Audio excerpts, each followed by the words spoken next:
Friday का दिन था। ऑफिस खत्म होने के बाद शिव अपने गांव जाने वाला था। घर में पैकिंग और तैयारी चल रही थी। शिव सोफे पर बैठकर ऑफिस का थोड़ा काम फिनिश कर रहा था।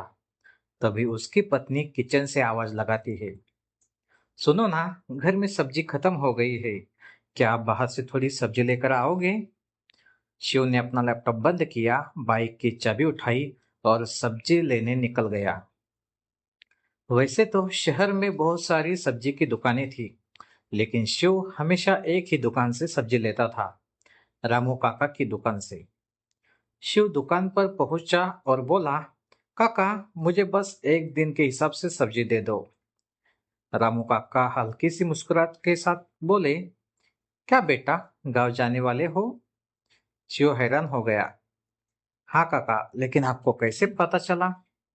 रामू काका हंसते हुए बोले, अरे बेटा, इतने सालों से तुम यही से सब्जी लेते हो, इतना तो समझ ही गया हो। फिर रामू काका ने एकदम ताजी और अच्छी सब्जियां पैक कर दी। शिव ने पैसे पूछे, काका, कितने पैसे हुए? रामू काका बोले, रहने दो बेटा, आज पैसे मत दो। शिव कुछ सेकंड के लिए चुप हो गया। आज के टाइम में लोग फ्री में एडवाइस नहीं देते, और यहाँ एक आदमी फ्री में सब्जी दे रहा है। उस दिन शिव के दिल में रामू काका के लिए और ज्यादा रिस्पेक्ट बढ़ गई। अब आपको लग रहा होगा कि रामू काका बहुत सिंपल और सीधे इंसान होंगे, लेकिन असली बात कुछ और ही थी। रामू काका सिर्फ एक सब्जी वाले नहीं थे, वो एक बहुत स्मार्ट बिजनेसमैन थे। उन्हें पता था, अगर आज शिव एक दिन की फ्री सब्जी लेकर गया, तो फ्यूचर में वो कभी भी किसी दूसरे दुकान पर सब्जी लेने नहीं जाएगा। और सिर्फ शिव ही नहीं, रामू काका के ऑलमोस्ट सारे कस्टमर उनके लॉयल थे। अब सुनो कहानी का असली ट्विस्ट। एक दिन शिव की पत्नी अपना ड्रेस फिटिंग करवाने के लिए लेडीज टेलर के घर गई। वो घर उनकी गली में ही थोड़ी दूरी पर था। शिव की पत्नी ने टेलर से कहा, ये ड्रेस रख लीजिए, कल सुबह आकर मैं लेकर जाऊंगी। लेकिन टेलर ने कहा, कल सुबह मुश्किल होगा, सुबह के टाइम में सब्जी की दुकान पर रहती हूँ।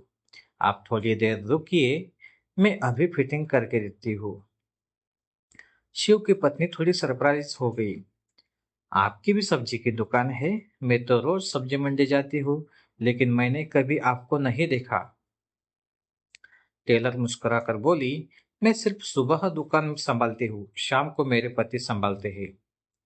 फिर शिव की पत्नी ने दुकान का नाम पूछा, और जो नाम उसने सुना उसे सुनकर वो शॉक हो गई, रामू काका सब्जी वाले। शिव की पत्नी हैरान रह गई, क्या वो आपके पति है? टेलर हंसी और बोली, जी हाँ। फिर उसने धीरे धीरे रामू काका के सारे बिजनेस बताना शुरू किए। सुबह 3 बजे ही मेरे पति उठ जाते हैं। उनके पास एक बोलेरो पिकअप है। वो बड़े मार्केट से सब्जियां लेकर छोटे छोटे सब्जियों के दुकान में डिस्ट्रीब्यूट करते हैं। सिर्फ उसी काम से वो हर दिन लगभग 3,000 रुपये कमाते हैं। शिव की पत्नी ध्यान से सुन रही थी। टेलर ने आगे कहा, और शाम को जो दुकान पर आप सब्जी लेने जाते हो ना, उस दुकान से भी हर हफ्ते 10 से 20 हजार तक का प्रॉफिट होता है। अब शिव की पत्नी को यकीन ही नहीं हो रहा था। जिस आदमी को वो एक सिंपल सब्जी वाला समझ रही थी, वो इतना सक्सेसफुल निकलेगा, उसने कभी ऐसा सोचा भी नहीं था। लेकिन असली सरप्राइज अभी बाकी था। टेलर ने नॉर्मल तरीके से कहा, और वैसे हमने 8 फ्लैट रेंट पर भी दिए हैं। ये सुनते ही शिव की पत्नी एकदम चुप हो गई। उसे समझ नहीं आ रहा था कि जो आदमी सिंपल कपड़ों में रोड के किनारे सब्जी बेचता है, वो असल में इतना बड़ा बिजनेसमैन है। उस दिन शिव और उनकी पत्नी को जिंदगी की एक बहुत बड़ी समझ आई। हर सक्सेसफुल इंसान सूट बूट में नहीं मिलता। कुछ लोग अपनी सिंप्लिसिटी के पीछे बहुत बड़ी सक्सेस छुपा कर रखते हैं।